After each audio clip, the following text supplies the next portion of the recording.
Passage que nous venons de lire ici dans 1 Corinthiens chapitre 11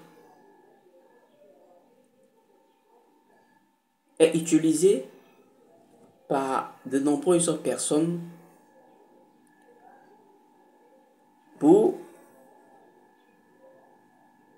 défendre leur point de vue. Et quel est leur point de vue? Certaines personnes disent que l'homme, c'est-à-dire l'homme, le garçon, il ne doit pas porter des cheveux longs. Que c'est démoniaque, c'est mauvais. Et ces personnes qui disent ça s'appuient sur ce passage-là. Parce qu'il est dit, je reprends, je vais lire le verset 4. Vous suivez? Le verset 4 de 1 Corinthiens chapitre 11. Le verset 4 de 1 Corinthiens chapitre 11. Parce qu'il est dit, tout homme qui prie ou qui prophétise la tête couverte déshonore son chef. Alors, ces personnes-là qui disent que un homme ne doit pas porter des cheveux longs s'appuient sur ce passage-là, sur ce genre de passage-là.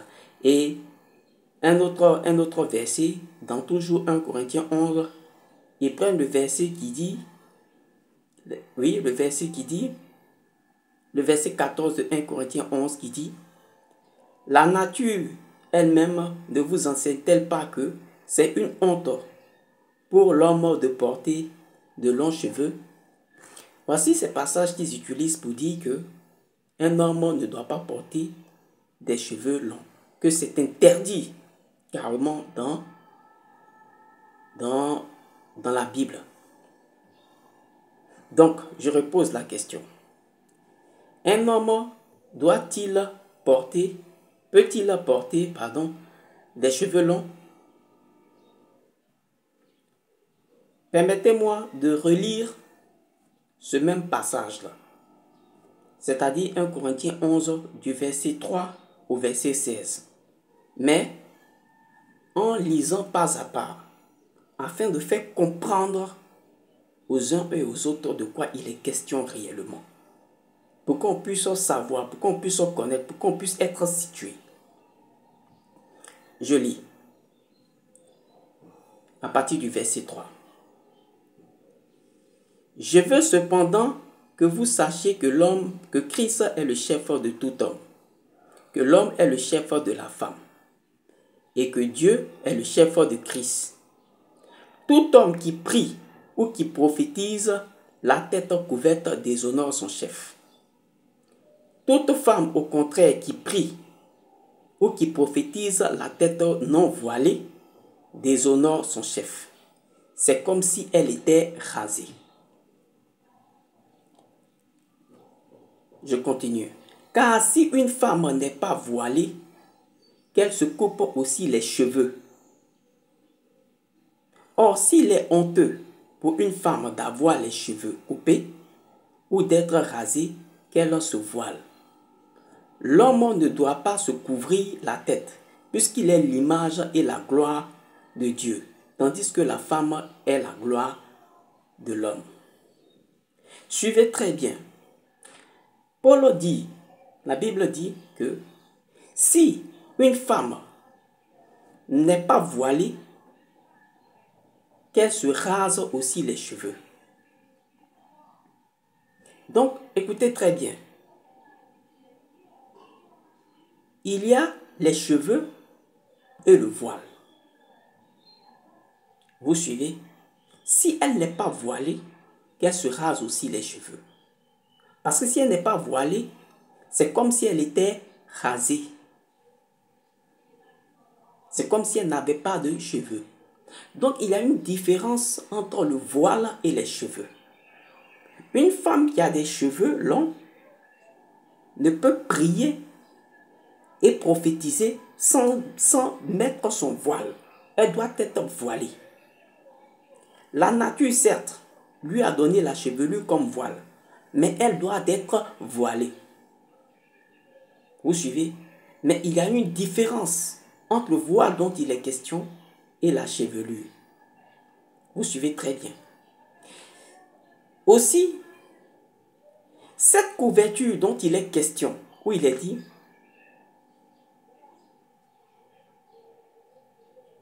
tout homme qui prie ou qui prophétise la tête couverte déshonore son chef.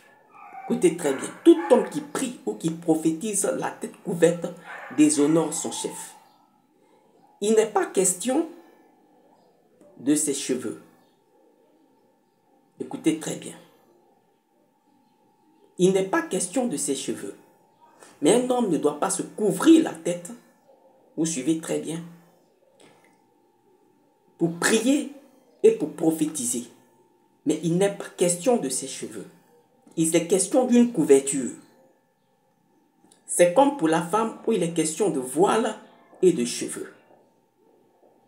C'est-à-dire, hormis ses cheveux, elle doit porter un voile. Si elle ne porte pas le voile, qu'elle se rase aussi ses cheveux. Vous suivez très bien.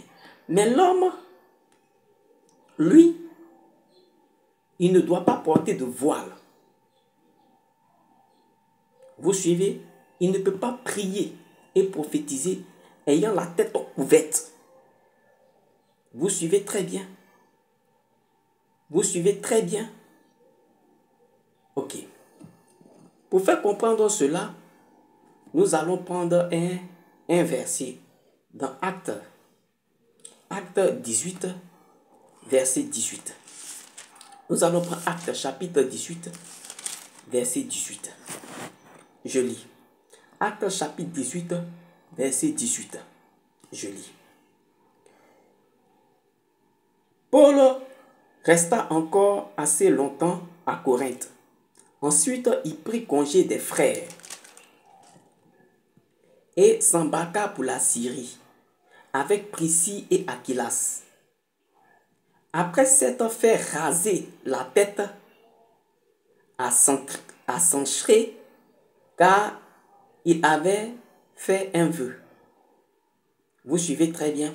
Je refais la lecture pour que ce soit plus beau à entendre. Acte 18, verset 18. Paul resta encore assez longtemps à Corinthe. Ensuite, il prit congé des frères et s'embarqua pour la Syrie avec Priscille et Aquilas, après s'être fait raser la tête à Cenchréa, car il avait fait un vœu. Ce passage que nous venons de lire de Acte 18, verset 18, nous montre clairement que Paul avait fait un vœu. Et au terme de son vœu, Paul s'est rasé la tête. Or, cette affaire de vœu que nous connaissons là, on parle de ce vœu-là dans Nombre 6, Nombre chapitre 6, du verset 1 au verset 5, qui nous dit comment faire un vœu. Et pendant le moment du vœu, vous suivez très bien, la durée minimale c'est 30 jours. Ça peut partir, la durée maximale est indéterminée. Certains peuvent mettre des vœux tout le long de leur vie. Vous suivez, pendant ce moment de vœu là, l'homme ne se rase pas la tête. Il n'est pas déterminé ici, montrer combien de temps Paul a fait dans ce vœu. Vous suivez très bien. Mais si c'est 1 an, si c'est 2 ans, si c'est 3 ans, vous comprenez avec moi que les cheveux de l'homme alors deviennent longs. Vous suivez très bien. Les cheveux de l'homme deviennent longs. Et si Paul a mis, qui croit lui-même en Jésus-Christ, qui est lui-même apôtre des païens, a mis le vœu de Naziréa, c'est que le vœu se met toujours. Vous suivez très bien. C'est que le vœu se met toujours. Et si un homme met un vœu pendant par exemple 2 ans ou 1 an, ou peut-être toute sa vie, et le vœu lui interdit de se raser les cheveux, comment deviennent donc ses cheveux? Ses cheveux deviennent longs. Ses cheveux deviennent longs. Vous suivez très bien. Est-ce que là, alors qu'allons-nous dire? Il est dans le faux ou bien il est dans la vérité?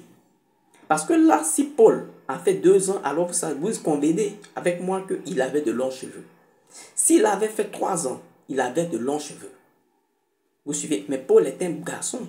Il croyait en Jésus-Christ. Et ce sont eux, ces disciples-là, qui nous ont apporté cette doctrine que nous avons ici. Par Jésus-Christ, notre Seigneur. Alors, si le vœu de Naziria se fait toujours et que Paul l'a fait, est-ce à dire que Paul, pendant ce moment, il ne priait pas, il ne prophétisait pas? Non. Il priait. Il pouvait prophétiser. Vous suivez très bien. Donc, en réalité, dire que l'homme ne doit pas porter de cheveux longs, que c'est mauvais, c'est, comment dirais-je, c'est mal dire. Parce que pendant les moments de vœu, qui se fait toujours, car nous avons l'exemple de Paul, il croyait en Jésus-Christ, en la nouvelle alliance, mais il a mis un vœu. Il n'y a d'autre vœu que ce vœu de Naziria là. Et qu'au terme, on se rase les cheveux. Or, ça peut durer toute une vie. Ça peut faire 2 ans, ça peut faire 3 ans. Mais la durée minimale est 30 jours. Vous suivez très bien. Donc, c'est faux de dire que l'homme ne peut pas porter des cheveux longs. Mais l'homme ne peut pas se couvrir la tête. Pendant son vœu, il ne va pas se couvrir la tête pour prier, pour prophétiser. Non. Mais il peut porter les cheveux longs parce que pendant son vœu, il ne se rase pas. Vous suivez très bien. Mais pas se couvrir la tête, pas porter le voile. Voilà de quoi il est question. Shalom frère.